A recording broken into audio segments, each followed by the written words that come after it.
কাজ কোথায়, কাজ কোথায় আপনি বলুন। টোটালটাই ভাওতাবাজি। ভাই ভাই বলতে দাও রাজনীতি। শিক্ষার মেরুদণ্ড ভেঙেছো আর তৃণমূল সেই শিক্ষাকে কবরে পাঠিয়ে দিয়েছে। আগের বলে মেরেছে, এবার মারবে না। এবার ছাপ্পার কোনো প্রশ্নই নেই। আরে দাঁড়াও না, দাও। তামান্নার বিরুদ্ধে বলবো কেন? বিশ্বের জননেতার নাম রয়েছে আমি হিন্দুদের এমএলএ, আমি হিন্দুদের নেতা।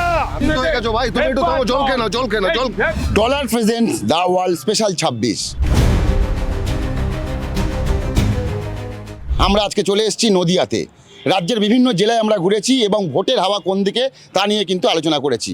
আজকে এই মুহূর্তে যে বিধানসভা কেন্দ্রে রয়েছি তা হচ্ছে কৃষ্ণনগর উত্তর বিধানসভা। আর আমার সঙ্গে রয়েছেন বামেদের কর্মী সমর্থকরা, পাশে রয়েছেন বিজেপি, ডান দিকে হচ্ছে টিএমসি এবং কংগ্রেস। আমি প্রথমেই যাব, এখানে লোকসভার নিরিখে আপনারা পিছিয়ে রয়েছেন। অনেকেই বলছেন যে বিজেপির পাল্লা ভারী। আমরা বিগত লোকসভার বা বিগত বিধানসভা নিরিখে পিছিয়ে ছিলাম, তার অনেকগুলো কারণও ছিল। মুকুলবাবু যখন এসেছিলেন তখন তিনি নিজের ক্যারিশমায় কিছু ভোট করেছিলেন। মুকুল রায় তিনি তো মানে বেশি প্রচারও করেননি, শুধু জিপে করে ঘুরেছিলেন, তাতেই জিতে গিয়ে। কিন্তু মুকুল রায় নিজের একটা পরিচিতি আলাদা ছিল। মুকুল রায় নিজস্ব, প্রত্যেকটা মানুষের কিছু নিজস্ব ভোট থাকে। আর লোকসভায় মানুষের হয়তো কিছুটা অ্যান্টি ইনকামবেন্সি কিংবা আমাদের পৌর পরিষেবার ওপরেও কিছু ক্ষোভ থাকতে পারে। কিন্তু এবারের নির্বাচনটার প্রেক্ষিত আলাদা। এবারের নির্বাচনটার প্রেক্ষিত আপনারা জানেন, কৃষ্ণনগর, রামতনু লাহিড়ী, অনন্ত মিত্রের শহর, বাংলা ও বাঙালির উপরে যেভাবে আক্রমণ নেমে এসছে এবং এসআইআর করে একটা নির্দিষ্ট জনজাতিকে বা একটা নির্দিষ্ট সম্প্রদায়কে কাবু করতে গিয়ে কৃষ্ণনগর উত্তর বিধানসভা। আপনি কি মনে করেন এসআইআর করতে গিয়ে একটা নির্দিষ্ট ভোটারকে কাটার ব্যবস্থা করেছে ইসিআই, এবং অভিযোগ রয়েছে সেটা বিজেপি এবং ইসিআই একসঙ্গে মিলে এটা করেছে? এটা পুরোপুরি তৃণমূল, সিপিএম এবং কংগ্রেস যে রাজনৈতিক দলগুলো আছে তারা মানুষকে বিভ্রান্ত করছে, মানুষকে ভুল বোঝাচ্ছে। আমাদের স্পষ্ট কথা, যারা ভারতীয় নাগরিক আছেন, সে হিন্দু হোক, মুসলমান হোক, খ্রিস্টান হোক, জৈন হোক, পার্সি হোক, ভারতীয় নাগরিক যারা আছে তারা ভারতবর্ষে ভোটাধিকার থাকবে। ভারতীয় জনতা পার্টি কোথাও বলেনি। একটা কথা আমরা বলেছি যে ওপার বাংলা থেকে যারা অনুপ্রবেশকারী আছে, একটা সময় সিপিএম এদের লালন পালন করে সারা ভারতবর্ষে ছড়িয়ে দিয়েছে। অনুপ্রবেশকারী আপনারা লালন পালন করেছেন, বড় করেছেন বলছি। এইসব দীর্ঘদিন ধরে এই ধরনের প্রচুর অভিযোগ তারা করে এসেছে, আজ অবধি এসব কিছু প্রমাণিত হয়নি। কিন্তু আপনারা কোথায়? 2002 সালে যখন সর্বশেষ এসআইআর হয়েছিল তখন আমরা বামপন্থীরা আমরা ইসিআইকে সহযোগিতা করেছিলাম। আজকে এই রাজ্যে দাঁড়িয়ে যখন এসআইআর হচ্ছে তখন আপনারা দেখবেন রাজ্যের তৃণমূল কংগ্রেস তারা ভয় পাচ্ছে। তারা ভয় পাচ্ছে এই কারণে যে তাদের যে আপনারা ভয় পাচ্ছেন। আমরা আবার বলি, এসআইআর নিয়ে আমাদের ভয় পাওয়ার কোনো প্রসঙ্গই নেই। আমরা এসআইআরকে বিরোধিতা করিনি, এসআইআর এর প্রক্রিয়াটাকে বিরোধিতা করেছি। গোটা সরকারটা একটা দুর্নীতির মধ্যে দিয়ে চলেছে। দুর্নীতি। একটা কথা বলি, একটা মাধ্যম থেকে আর একটা জায়গায় চলে যাওয়া তখনই হয় যখন একটা এসকেপিং টেন্ডেন্সি থাকে। কথা হচ্ছে এসআইআর নিয়ে ছেলেমেয়েরা বলছে যে কাজ কোথায়, কোথায় কর্মসংস্থান, কাজ কোথায়, কাজ কোথায় আপনি বলুন। কাজ কোথায়? আপনি কি বলবেন, কাজ কোথায় বলছে রাজ্যে? কাজ তো নেই। কেন্দ্রে বিজেপি সরকার যা সিস্টেম লাগু করেছে তাতে কর্মসংস্থানের কোনো জায়গা নেই। কেননা ওরা মন্ত্রিসভা গঠন করে ওরা কন্ট্রাকচুয়াল বেসিসে ব্যবস্থা করেছে 3 বছর 5 বছর। এরপর শাসক দল তৃণমূল তাদেরও কথা বলার জায়গা নেই, আর বিজেপি নেতাদের কথা বলার জায়গা নেই কর্মসংস্থান। আজকেই অমিত শাহ তিনি তার দলের ইস্তাহার আজকে প্রকাশ করেছেন, বলছেন আগামী 5 বছরে 1 কোটি যুবক যুবতীদের চাকরি দেবেন। আপনি কি বলবেন? টোটালটাই ভাওতাবাজি। ভোট আসলে পরে ভারতীয় জনতা পার্টি যে প্রতিশ্রুতিগুলো ভারতীয় মানুষের কাছে। 1 মিনিট ভাই বলতে দাও। তুমি যখন বলবা তখন আমি বাধা দেবো, ভালো হবে তো? ঠিক বল। আর তুমি যখন বলবো আমি বাধা দেবো। আরে কিন্তু বাধা দিইনি আমি। তোমার বক্তব্য বলো, আমার বক্তব্য আমাকে বলতে দাও। ভাই একটু চুপ করো ভাই, বলতে দাও আমাকে। তো বিষয়টা হচ্ছে, ভারতীয় জনতা পার্টি যে প্রতিশ্রুতিগুলো ভারতবর্ষের মানুষের কাছে দিয়েছিল সেই প্রতিশ্রুতিগুলো অক্ষরে অক্ষরে ভারতীয় জনতা পার্টি পালন করেছে। আমরা যে প্রতিশ্রুতি 2 কোটি বেকারের চাকরি তোমরা দিয়েছো বছরে, তোমরা আদানি আম্বানিকে পয়সা করিয়ে দিয়েছো। তখন যাবে, তখন তুমি বলো ভাই, তখন তুমি বলো। কিন্তু আমি তোমায় বলি, তোমরা বারবার দাবি করে এসছো যে ডিএ দিতে হবে। আজকে অমিত শাহ তিনি প্রেস মিট করেছেন, ইস্তাহার প্রকাশ করেছেন। লড়াই কে করেছে? বলেছেন যে লড়াই কে করেছে? আমরা সরকারে আসলে কেন্দ্রের হারে দিয়ে দেওয়া হবে, পাশাপাশি সপ্তম পে কমিশন চালু করবেন। কোর্টে লড়াই করেছে আমাদের যাদবপুর বিধানসভার প্রার্থী কমরেড বিকাশ ভট্টাচার্য কোর্টে লড়াই করেছে। 34 বছরের কথা বলতে আসবেন না। অবৈধ শিক্ষা ব্যবস্থা, অবৈতনিক শিক্ষা ব্যবস্থা চালু করেছিলাম, কাজ দিয়েছিলাম ছেলে মেয়েদের, কারখানা এনেছিলাম। আজকে বিজেপির আমলে আজকে 1.5 কোটি মানুষ ছাঁটাই হয়েছে লকডাউনের পর থেকে। সারা দেশ জুড়ে সাম্প্রদায়িক রাজনীতি, শিক্ষার মেরুদণ্ড ভেঙেছো, আর তৃণমূল সেই শিক্ষাকে কবরে পাঠিয়ে আচ্ছা, দিয়েছে। এবার আমি একটু বলতে এই তো, পারি? একদম। আমি কিন্তু আগেই বলিনি, আমি বলে দিই এদের দুজনের সময় কিন্তু আমি কোনো কথা বলিনি। আমি চাই না, আমি যখন বলবো এরা কথা বলবে। ঠিক, বলুন। আপনি যে প্রশ্ন করছেন ডিএ নিয়ে, 100 বার ডিএ নিয়ে একটা আন্দোলন ছিল, মমতা ব্যানার্জি দেননি, তারপরে কোর্টের অর্ডারে তিনি দিয়েছেন। কিন্তু আমার বামপন্থী ভাইরা আছে, এখানে বিজেপি আছে। আমি শুধু একটা প্রশ্ন তাদের কাছে করতে চাই, আমার উত্তরের পরে তারা উত্তরটা দেবেন। বামপন্থীদের কাছে আমরা জানি তারা মেহনতি মানুষের প্রতিনিধি। মমতা বন্দ্যোপাধ্যায় যেটা চালু করেছেন তাবৎ মহিলাদের জন্য, লক্ষ্মীর ভাণ্ডার আমি দূরে সরিয়ে দিলাম, লক্ষ্মীর ভাণ্ডারটা তো সবাই জানে। আপনি জানেন একটা মেয়েদের শরীরে সবচেয়ে যন্ত্রণা কখন আসে? যখন তাদের প্রসব যন্ত্রণা, শরীরের হাড় ভাঙার যন্ত্রণা। একটা গ্রামের মানুষ ওই সময় তার খাবার চাই। একটা বড় লোকের পরিবার ছাড়া তারা পুষ্টিকর খাবার খেতে পারতো না। মমতা বন্দ্যোপাধ্যায় সেই ধরনের মহিলাদের জন্য যে প্যাকেজ এনেছেন, যে 2 মাসের খাবারের জন্য 4,000 টাকার 5,000 টাকার যে প্যাকেজ, যাতে তারা ফল ডিম খেতে পায়, কোথায় আমরা বাম আমলে দেখি? আচ্ছা, আমি আপনারা সকাল থেকে নাকি টিএমসির যারা নেতাকর্মীরা বড্ড খুশি হয়েছেন, আনন্দে মিষ্টিও খাচ্ছেন, কারণ মিমের সঙ্গে হুমায়ুনের জোট ভেঙে গেছে, তাতেই নাকি আপনারা আনন্দ পাচ্ছেন। অবশ্যই মিমের সঙ্গে হুমায়ুনের জোট ভেঙে গেছে, এখানে আনন্দ পাওয়ার কিচ্ছু নেই। আমরা প্রথম থেকে বলেছিলাম যে মুসলমানদের যে ধর্মান্ধতা, ওরা ধর্ম নিয়ে একটু অন্ধবিশ্বাস করে, সেইটাকে কাজে লাগিয়ে হুমায়ুন কবির বিজেপির এজেন্ট হিসাবে, বিজেপির টাকায় এই কাজ তাই কি এজেন্ট? হুমায়ুন কবির কার দলের লোক? একটা সময় তৃণমূল ছিল, অবশ্যই। মমতা ব্যানার্জি তাকে ব্যবহার করছে মুসলমানদের মধ্যে একটা ডিবেট তৈরি করার জন্য, মুসলমানদের মধ্যে একটা দূরত্ব তৈরি করার জন্য। যে আছে সে হচ্ছে মমতা ব্যানার্জির পেটেন্ট, মমতা ব্যানার্জির পেটেন্ট হচ্ছে হুমায়ুন কবির। আপনার আর এই পাশে যে হুমায়ুনই দলটি দাঁড়িয়ে 2019 আছে বিজেপির প্রার্থী সেই ছিল। পার্টির এই হুমায়ুনই কালকে 2019 প্রেস মিটে বিজেপির ভিডিও প্রার্থী প্রকাশ ছিল। করে দেখানো হচ্ছে যে হুমায়ুন কবির আপনাদের বিজেপির সঙ্গে কথা বলছেন, টাকার ডিল হচ্ছে, এমন একটা ভিডিও দেখাচ্ছে।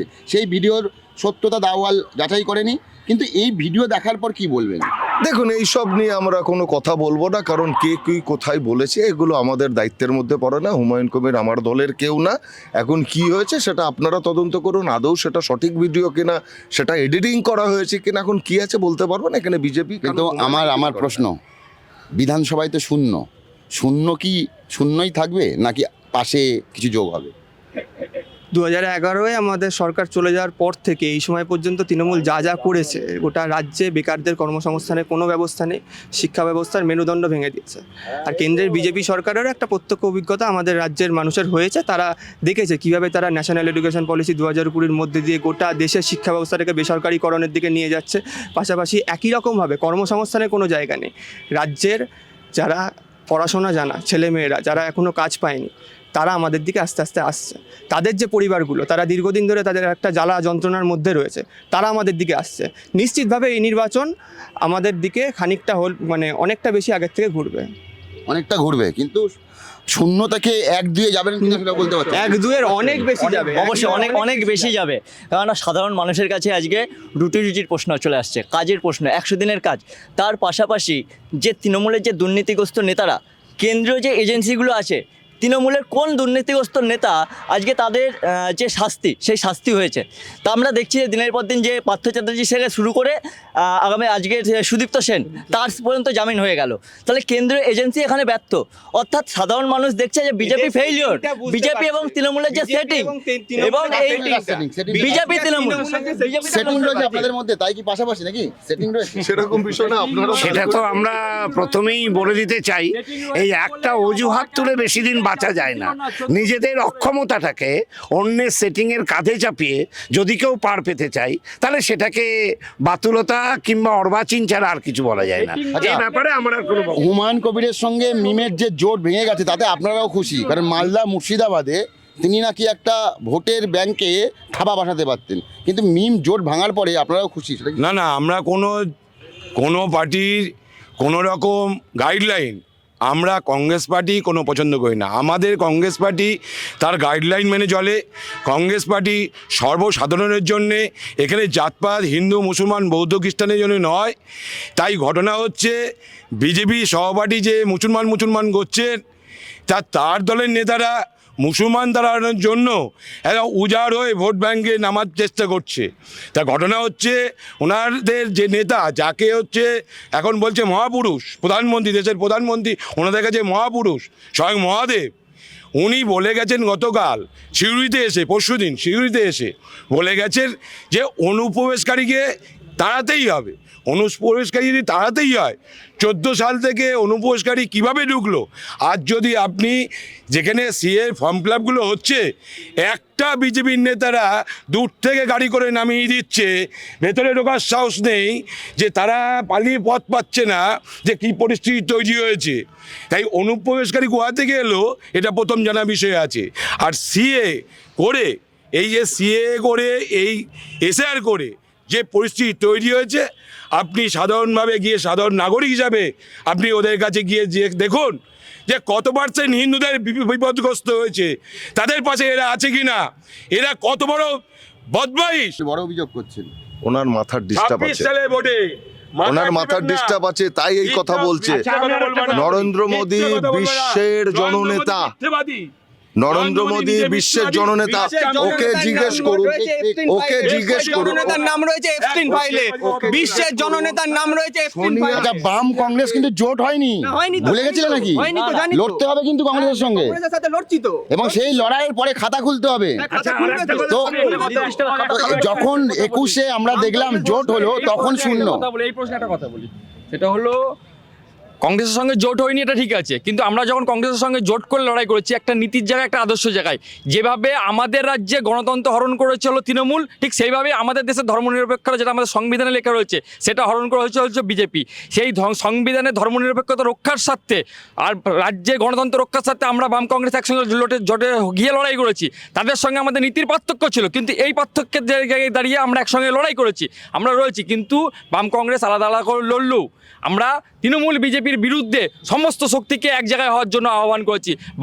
বামের বাইরে বামপন্থী আরও সহযোগী দল রয়েছে, এর বাইরেও সাধারণ গণতন্ত্রপ্রিয় যেসব মানুষ রয়েছে, বিভিন্ন সামাজিক সংগঠন রয়েছে, তাদেরকে আমরা আহ্বান জানিয়েছি যে একসঙ্গে তৃণমূল বিজেপি যেভাবে আজকে দেশ ও রাজ্যটাকে ধ্বংস করে দিয়েছে, তাদের বিরুদ্ধে মানুষকে একত্রিত করে আমরা লড়াইয়ে নেমেছি। এই লড়াই আমার একটা বিষয়, এক মিনিট, যে ভাই গণতন্ত্র হরণ করে যে তৃণমূল বললো, বয়সে নবীন, ওর কাছে হয়তো ইতিহাসটা এখনো জানা নেই।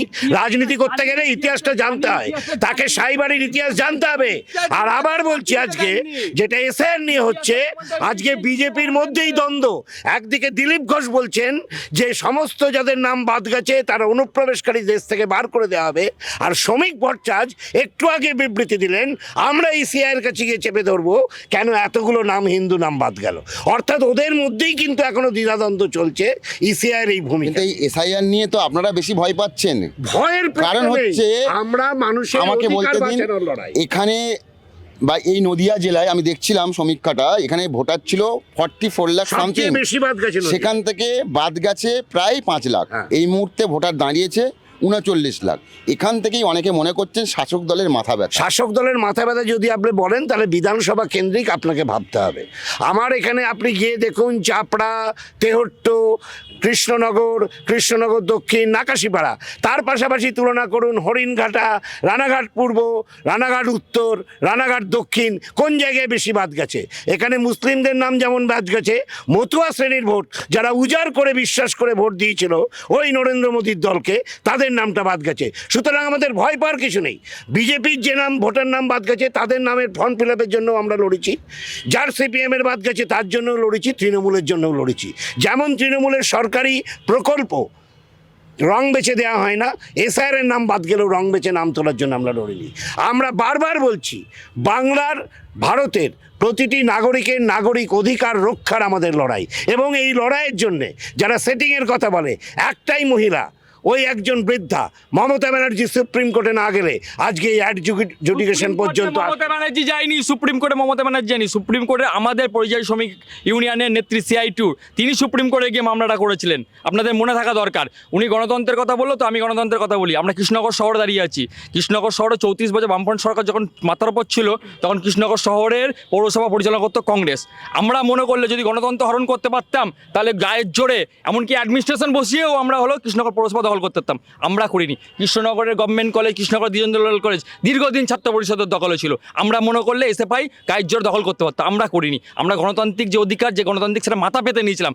আমরা দেখেছি কি 2013 সালে, 2018 সালে, এমনকি 2022 সালে পৌরসভা ওটা কৃষ্ণনগর পৌরসভায় তৃণমূল কংগ্রেস দেদার ছাপ্পা মেরেছে, দেদার লুট করেছে। অতই যদি মানুষের প্রতি আস্থা থাকতো, অতই যদি গণতন্ত্র এবার কিন্তু ছাপ্পা মারতে দেবে না, কমিশন বলে দিয়েছে যে তারা 5টা গোলস নিয়ে এগোচ্ছে এবং 5টা গোলসের বাইরে কিছু হলে সময় নেই। আমরা তো বলেছি এখানে যত সেনা আসছে প্রত্যেকটা আগেরগুলো মেরেছে, এবার মারবে না। আমি বললাম ছাপ্পার কোনো প্রশ্নই নেই। ছাপ্পা মেরে তৃণমূল যেতে না। আমরা বলেছি এক একটা ভোটারে এক একটা করে সেনা আনা হোক। আমরা তো দেখলাম কাশ্মীরের যে বুলেট বিরোধী নিরোধক গাড়ি, সেই গাড়িও চলে এসছে। দরকার হলে হেলিকপ্টার আনা হোক, তৃণমূল তৈরি।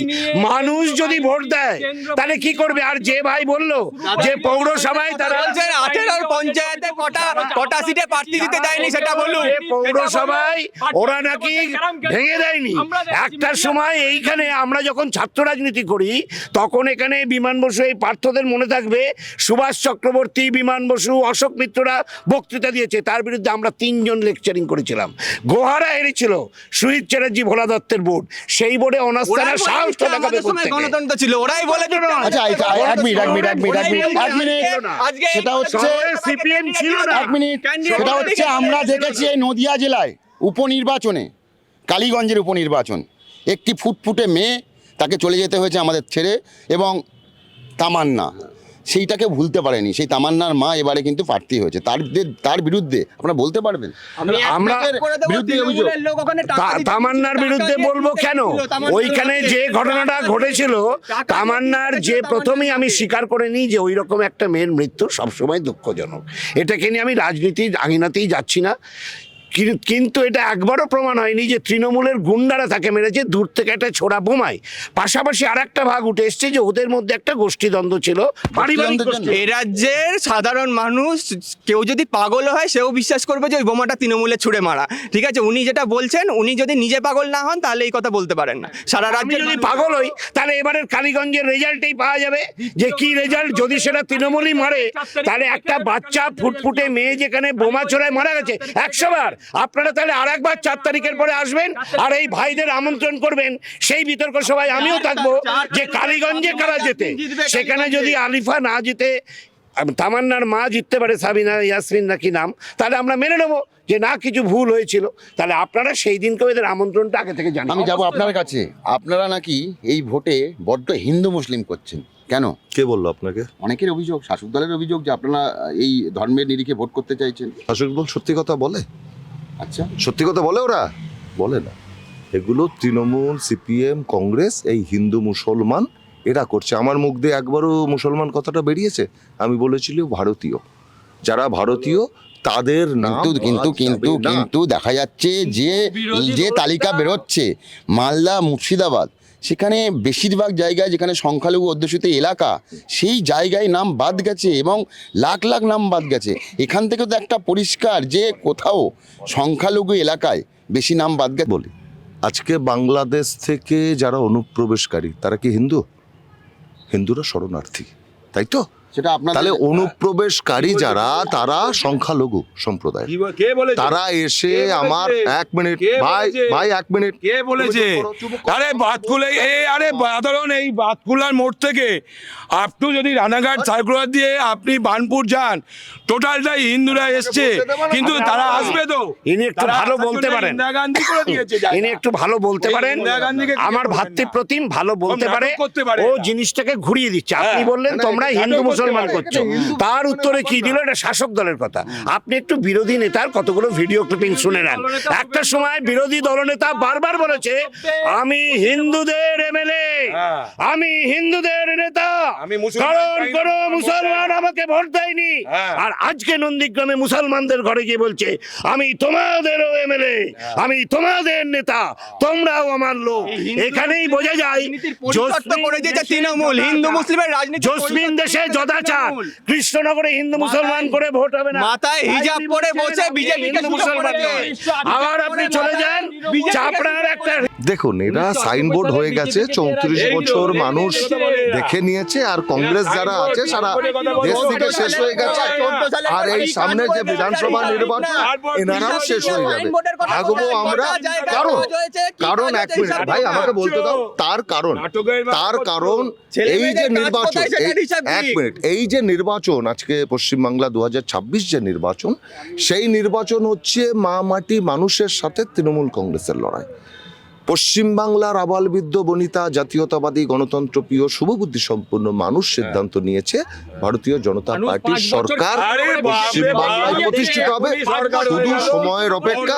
কারণ দেখা ভালো, কিন্তু আপনার এই নদিয়াতে এত গোষ্ঠী কোন্দল কেন? আসবো আপনার কাছে, আবার আসবো।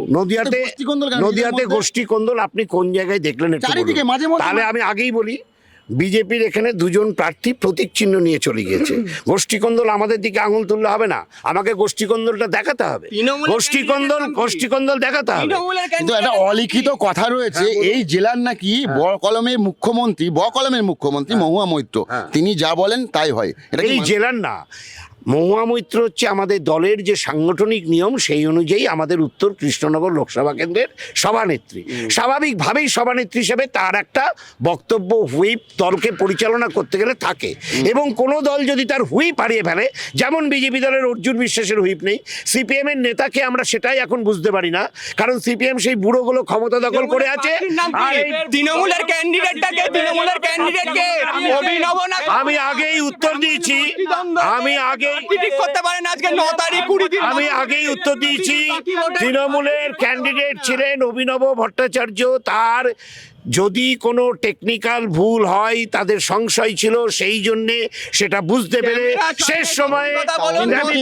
কিন্তু আপনার নেতা বারবার বলেন যে আমার দলে যারা জনপ্রতিনিধি হবেন বা যারা দলে জায়গা পাবেন, তাদের মাটি থেকে কাজ করে উঠতে হবে, প্রমাণ করতে হবে তিনি যে দলের জন্য কাজ করেছেন। অভিনব কে, কোথায়, দলের জন্য কি কাজ করেছে? এইবার আমি একটা কথা বলি, টাকার বিনিময়ে এটা তো বলা যায়, টাকার বিনিময়ে বলা যায়।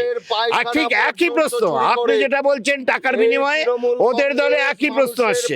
অভিনব এমন একটা ছেলে, তৃণমূল কংগ্রেস বালি সিমেন্ট ইট সব যেরকম চুরি করে, মানুষের পায়খানা পর্যন্ত চুরি করে, তৃণমূল কংগ্রেস টাকা ছাড়া কিচ্ছু চেনে না। আজকে এরা সমুদ্র চুরি করছে, এরা বন্দর চুরি করছে, এরা রেল চুরি করছে, আর চুরির বড় বড় জাহাজ এয়ারপোর্ট রেল চুরি করে খেয়ে ফেললে সে তো ছোট ছোট জিনিসগুলোকে ভাববেই, কারণ এরা একটা এয়ারপোর্ট খেয়ে ফেলে বিধানসভা নিয়ে কথা বলতে আসুন। উত্তর বিধানসভায় কৃষ্ণগড় মিউনিসিপালিটি, এই কৃষ্ণগড় মিউনিসিপালিটি এরা কর্মসংস্থান নিয়ে কথা বলে, এরা শিক্ষা নিয়ে কথা বলে। এই এতগুলো ছেলে কর্মসংস্থানের পরিস্থিতি হলো, কৃষ্ণগড় মিউনিসিপালিটি চলে গেল, 400-500 মানুষের ফ্যামিলি দিশেহারা। এই বিজেপি নামক এই দলটি কথা বলতে আসে কোন মুখে? যারা মানুষের খাবার দিতে পারে না, যাদের মানুষের বাইরে থাকে না, তা কি করে বিজেপি নামক এই দলটি রাস্তায় নেমে সবার সঙ্গে কথা বলে, ভোটের ময়দানে নামে? আপনি প্রশ্ন করবেন না? এই এতগুলো লোকের কর্মসংস্থান চলে গেছে, ফ্যামিলি শেষ হয়ে গেছে, এর একটা লোক গিয়ে সমর্থন জানিয়েছে? সমর্থনের কথা দূরের কথা, এরা থুতু দিচ্ছে যে ওই ভোটটা ছিল তৃণমূলে, ওই ভোটটা ছিল ভাই তুমি একটু থামো, জল কেন আরে বাবা জল কেন তুমি উত্তেজিত হয়ে গেছো? ভোট কৃষ্ণনগরের মানুষ বিজেপিকে ভোট দেবে না, তৃণমূলকে ভোট দেবে না। 10 বছর তৃণমূল দেখেছে, 5 বছর বিজেপিকে দেখেছে। বিজেপির বিধায়ক ছিল মুকুল রায়, কি কাজটা করেছে কৃষ্ণনগর উত্তর বিধানসভার জন্য কি কাজটা করেছে। তার আগে কিন্তু পরে আর বিজেপির বিধায়ক ছিলেন না, চলে গেছিলেন। চলে গেছে, সেটা বিজেপির দায়িত্ব, আমাদের দায়িত্ব না। কৃষ্ণনগরের মানুষ তো মুকুল রায়কে তৃণমূল আর বিজেপি একই দল, আলাদা নাকি? ওনার কথা টিএমসি বিজেপি দুটোই একই। মুকুল বিষয়টা রায় এদের হচ্ছে MLA বলে গিয়েছে যে মুকুল দুটো পার্টি রায়কে একই। ভারতীয় জনতা পার্টি প্রার্থী করেছিল। পদ্মফুল সিম্বলে কৃষ্ণনগরের আবালবৃদ্ধ বনিতা মানুষ ভোট দিয়েছিলেন। মুকুল রায় এখান থেকে নির্বাচিত হয়েছিল। মুকুল রায়কে কাজ করার কোনো সুযোগ দিল না। তার কিছুদিন পরে এনাদের নেতারা হাইজ্যাক করে তৃণমূল পার্টি অফিসে নিয়ে গিয়ে তাকে জয়েন করালো। তাহলে মুকুল রায় কদিন বিজেপির বিধায়ক থাকলো? যদি মুকুল রায় সম্পর্কে কিছু বলতে হয়, আমি একটু বলি, এরা তো চেঁচাচ্ছে। আমি যেহেতু যুক্তিগ্রাহ্য ভাবে কথা বলছি, আমি বলি, উনি বললেন তৃণমূল হাইজ্যাক করে নিয়ে গিয়েছে, ওরা বললো ওটা ওদের দায়িত্ব।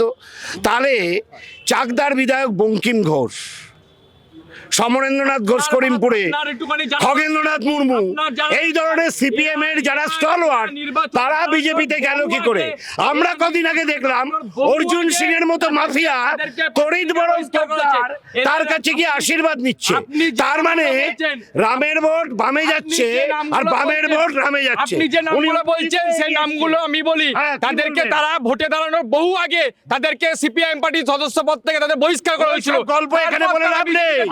আজকে গ্রামে গঞ্জে মানুষের যে ভোট ছিল, এক একটা করে সিপিএম দলের লোক বিজেপিতে চলে গিয়েছে। এই রাজ্যে বামের ভোট তলায় জানে যে তৃণমূল আর বিজেপি মানুষের ভোট নিয়ে নির্বাচিত হয়ে এই দল ও দল করে চুরির টাকা একসাথে খায়। এই রাজ্যের একটা বাচ্চা ছেলেও জানে এই কথাটা। আমরা তৃণমূলের সঙ্গে পারবো না, তাহলে একটা পাওয়ার দরকার। পাওয়ার দরকার হলে সেন্ট্রালে পাওয়ার আছে রামের দল, আমরা ছদ্মবেশে রামে ভিড়ে যাই, গিয়ে তৃণমূলের সঙ্গে লড়াই করি। এই রামের দলকে এই রাজ্যে নিয়ে এসছে তৃণমূল 4 সালের লোকসভা নির্বাচনে। এখানে তৃণমূল কংগ্রেসের সমর্থিত প্রার্থী ছিল বিজেপির, সেটা ভুলে গেছে আজকে এরা। 4 সালের লোকসভায় ওরা জোট করে এখানে। আর তাহলে কারা বাংলায় রথ ঢুকিয়েছিল?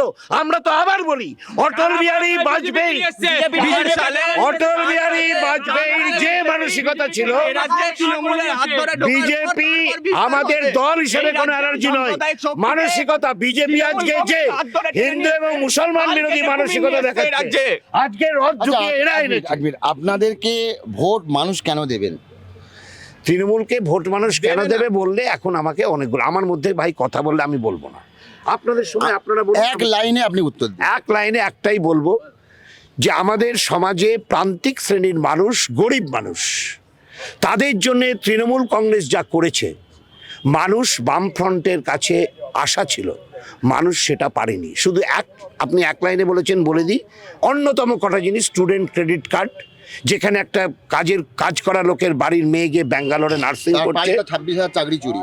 26,000 চাকরি চুরি আপনি বলছেন। মমতা ব্যানার্জি কিন্তু তাদেরকে যে ঘটনা ঘটেছে তার বদলে তাদেরকে বলেছিলেন যে যাদের যাদের চাকরি হবে তাদের আবার চাকরি পাবে। আপনি দেখুন এসএসসিতে যে যোগ্যদের যারা টেন্টেড, সেটা এখনো বিচারাধীন বিষয়, তার কেস কিন্তু এখনো ফয়সালা হয়নি, কিন্তু যারা টেন্টেড নয় তারা আবার এসএসসি দিয়ে অনেকেই চাকরিতে বহাল হচ্ছে। তুমি বললে কি কার্ড দিয়েছো তোমরা? Student credit card. তাহলে স্টুডেন্ট ক্রেডিট কার্ড তো রাজ্যে লাগু হবে। কোথায় চলে যাচ্ছে? উনি বললেন যে ব্যাঙ্গালোরে চলে যাচ্ছে। তাহলে রাজ্যে কিছু নেই। আমি আবার বলি, সবই বিজেপি শাসিত রাজ্যে চলে যাচ্ছে। বলে স্বীকার করলেন। ওনার কথাটা আমি বলি, আমার যদি এখন আমার রাজ্যে পড়ার মানে সিট ক্যাপাসিটি আছে 60,000, যদি 1 লাখ ছেলে ভাবে যে আমি আজকে নার্সিং পড়বো, হোটেল ম্যানেজমেন্ট পড়বো, তাহলে কি করলো? ওরা বারবার 15 বছরের কথা বলছে, ওর দরকার নেই। এগুলো তো একটা কথা, আজকে বাংলায় যতগুলো, আমি একটা কথা বলি, দিদি যেটা করেছে কন্যাশ্রী বিশ্ববিদ্যালয় কৃষ্ণনগর শহরে, আপনি দেখবেন নেই, উদাও সাইনবোর্ড আছে, সাইনবোর্ড আছে। নেই, উড়ে গেছে, উড়ে গেছে। ওগুলো কোনো কথা নয়। এই যে কন্যাশ্রী, অমুকশ্রী তমুকশ্রী যে বিশ্ববিদ্যালয়গুলো হয়েছে, এর মধ্যে টোটাল হাত হচ্ছে কেন্দ্র সরকারের। শিক্ষা ব্যবস্থাকে রসাতলে নিয়ে গেছে, বেসরকারীকরণ করেছে। আরে দাঁড়াও না, দাও। আমি বলছি শিক্ষা ব্যবস্থাটাকে রসাতলে নিয়ে গেছে বিজেপি, অর্থনৈতিক ব্যবস্থা রসাতলে নিয়ে গেছে বিজেপি। এরা বিজেপি চটিচাটা কর্মচারী, এরা বিজেপি নুন খায়, বিজেপির গান গায়। আর এই তৃণমূল নামক দলটি শাসক দল যেহেতু শাসক দলে আছেন, এই রাজ্য সরকার চালাচ্ছেন, এরা বাধ্য হচ্ছে কেন্দ্র সরকারের সিস্টেমকে মেনে চলা। কারণ এখন কেন্দ্র রাজ্যের সিস্টেমটা 50-50, যে কোনো প্রকল্প রাজ্য সরকার 50%, কেন্দ্র সরকার 50% অনুদান না দিলে পরে প্রকল্পটা স্যাংশন হয় না ফাইন্যান্স ডিপার্টমেন্ট। আমি একদম শেষের ঠিক দিকে, আছে? আপনি শাসক দল থেকে এসছেন, নদিয়াতে শান্তিপূর্ণ ইলেকশন হবে? অবশ্যই অবশ্যই শান্তিপূর্ণ ইলেকশন। এর আগে তো দেখিনি একটাও, এর আগে তো যদি না দেখি তার জন্য তো নির্বাচনী পর্যবেক্ষক ছিল। কোন নির্বাচনটা ক্যান্সেল করেছেন? আমরা আপনারা ভোট লুট করেন, স্বীকার করুন। গায়ের জোরে গলার জোরে কথা হবে না। গায়ের জোর গলার জোর না। একটা বাচ্চা ছেলেও জানে যে তৃণমূল বিষয় কংগ্রেস ভোট লুট করে। একটা না বাচ্চা ছেলেও জানে। বাম আমলে সুষ্ঠু নির্বাচন হয়েছে, না তৃণমূল। ভাই এক মিনিট, ভাই আমাকে বলতে দাও। তাহলে সেই কেন্দ্র বাহিনীকে দিয়ে আমরা শান্তিপূর্ণ ভোট হবে? আরে ভাই এটা আশা করছি। বলতে দাও, হ্যাঁ? বলতে দাও, এবার বলতে দাও, ওনাদের বলতে কথা দাও, মতো বলতে দাও, শান্তি সেনা আনতে হবে। তার মানে বলতে দাও। শান্তি সেনা আনতে হবে। ওনারা বলুন একটুখানি আন্তর্জাতিক স্তরে যেন শান্তি সেনা পাঠায়।